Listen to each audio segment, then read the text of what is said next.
Fun groups of people who just bond together a lot and make college a better place. An entire lifestyle of students that want to live together in a certain type of community and have that connection to their brothers and sisters that is so much greater than what you would get most anywhere else on campus. I think of Animal House.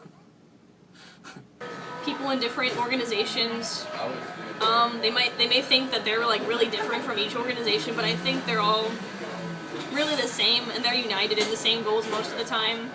And I usually see them around campus having a lot of fun, and they live in houses off of university, and I just like to watch them going by because I think they have a lot of fun. That's what I think of when I think of Greek life. And I typically think of all the negative stereotypes that are associated with them. And how they're not exactly true, but they're slightly true. Greek life to me means a larger community as a whole working towards the goals of uplifting others in their community, a greater sense of self, and a will to want to do more for not just yourself, but for your community at large.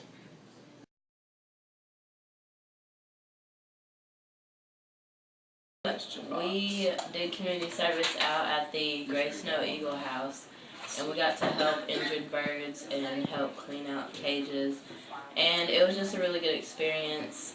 We learned a lot about the animals, and it just opened my eyes to a lot of things here in Oklahoma that a lot of people don't even know about.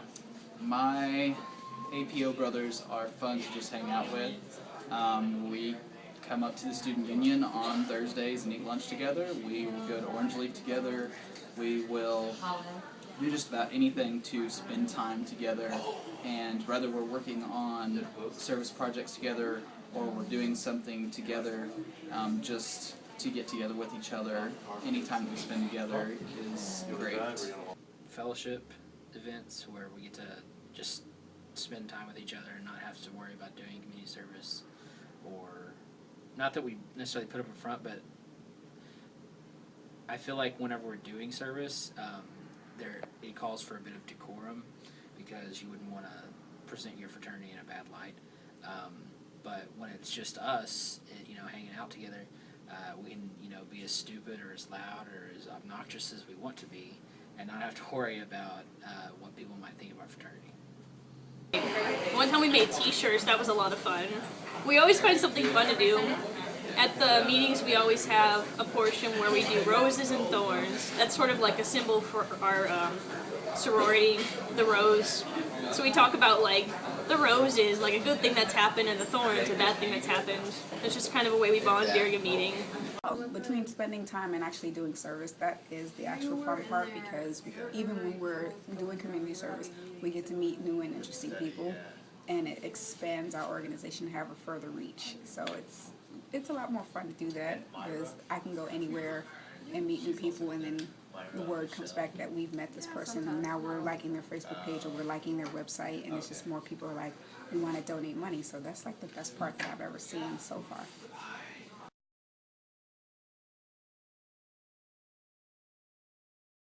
It's also helped me get a lot of friends, and I don't know what I would have done without all the people that I've met in this group.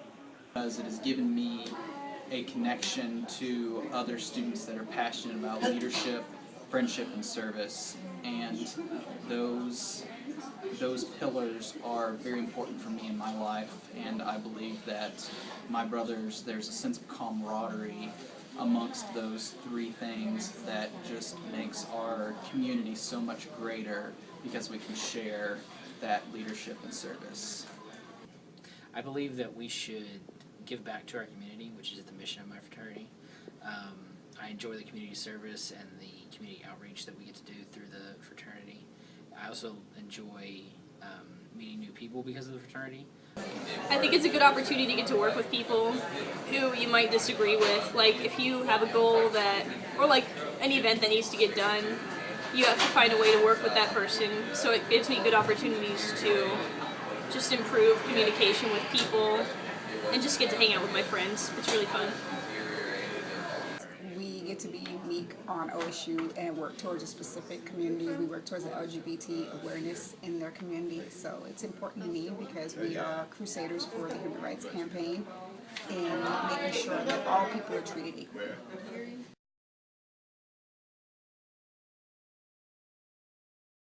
I want our fraternity to succeed and grow, and some people are just sitting on the back burners, and that's really frustrating to me because I don't understand how they have that mentality. It's a little bit difficult sometimes to coordinate pledging processes, to coordinate initiating new members, getting things purchased, getting paperwork done.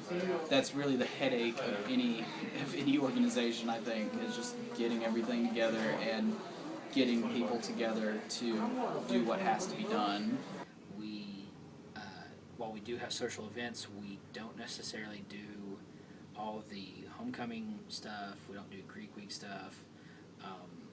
But if I tell someone I'm in this group, I say I'm in a fraternity, which I am, they automatically just assume that all the negative stereotypes about someone who joins fraternity, that they buy their friends, that they're rich, that they are douchey, that they're frat-tastic.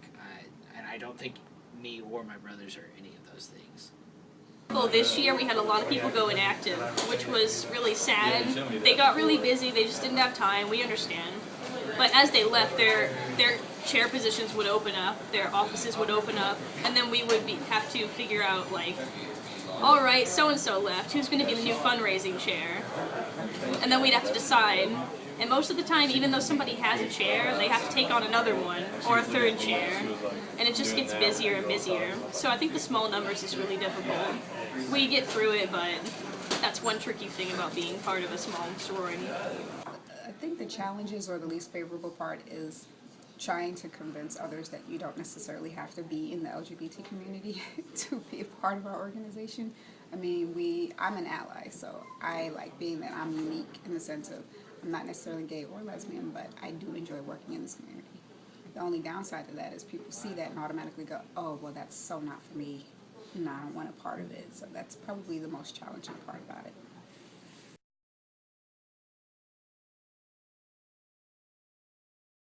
I do, just because the friendships that you get in Alpha Phi are very strong. We hang out a lot, and the process that we're going through of growing is helping us a lot get closer together. It's making us learn each other's weaknesses, helping each other, boost each other. And I think I'll be able to keep in touch with everybody, and I think it'll be a very lasting group of friends for me, and I'm very excited about it.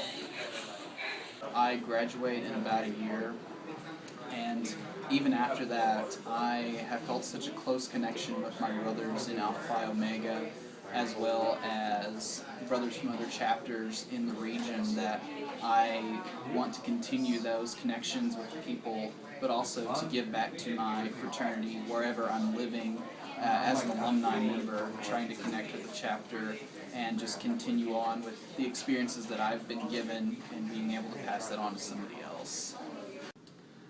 Yeah, I definitely see a long future between me and my fraternity.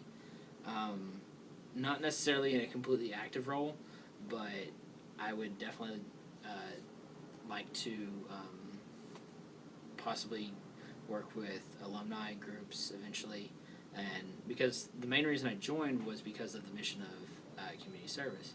I was a Boy Scout as a youth, and I used to do hundreds, if not thousands of hours a year of community service, and I really enjoyed giving back. And when I came to OSU, I wasn't in Boy Scouts anymore. I wasn't in a community or in a campus group that allowed me to do community service.